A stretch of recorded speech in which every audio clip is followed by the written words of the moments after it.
Facebook চালাতে হবে এই নির্দেশ আছে কোরআনে। এখন যদি বলা ফেসবুক হারাম, না।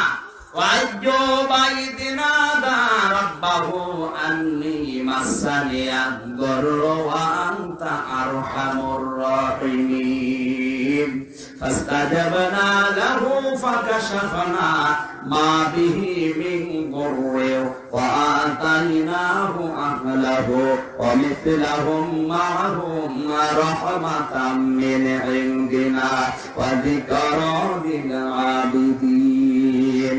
আমি শেয়ার করে সরিয়ে দিয়েছি। আপনি যে কোথায় লাইক দেবেন, শেয়ার করবেন, কি কোন জায়গায় কমেন্ট করবেন, এটা আমার আল্লাহ এই আয়াতের মাধ্যমে 1000 বছর আগে জানিয়েছে। এই ভিডিওটা দেখার পরে কিছু না বলে থাকতে পারলাম না। সর্বপ্রথম দুঃখিত, কোনো দল বা কোনো হুজুরকে ছোটো করে কথা বলতে চাচ্ছি না। আসলে সর্বপ্রথম আমার দুঃখটা হচ্ছে যে কোথায় নবীদের শানে আয়াত নাজিল করেছেন আর কোথায় ফেসবুক। আসলে এগুলো মুরুক্কুর পরিচয় নয়। দ্বিতীয় নম্বর হচ্ছে আল্লাহর পেয়ারা হাবিব সাল্লাল্লাহু আলাইহি সাল্লাম অনেক বছর আগে বলে গিয়েছিলেন, এমন একটি সময় আসবে, দাড়ি থাকবে, টুপি থাকবে, কলবের মধ্যে ঈমান থাকবে না। হয়তো এই সময়টা চলে এসেছে।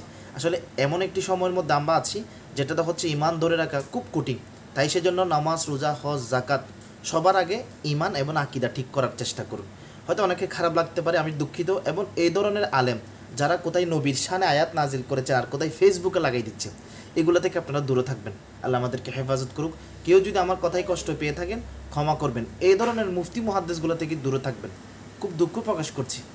এগুলো কি আসলেই আলেম নাকি মানুষকে ধোঁয়া দিচ্ছে? সবাই ভালো থাকবেন, সুস্থ থাকবেন। আসসালামু আলাইকুম। শেষ জাবানা, খুব কষ্ট, খুব কষ্ট। ঈমান আকীদা মজবুত রাখেন। আল্লাহ আমাদেরকে সবাইকে হেফাজত করুন।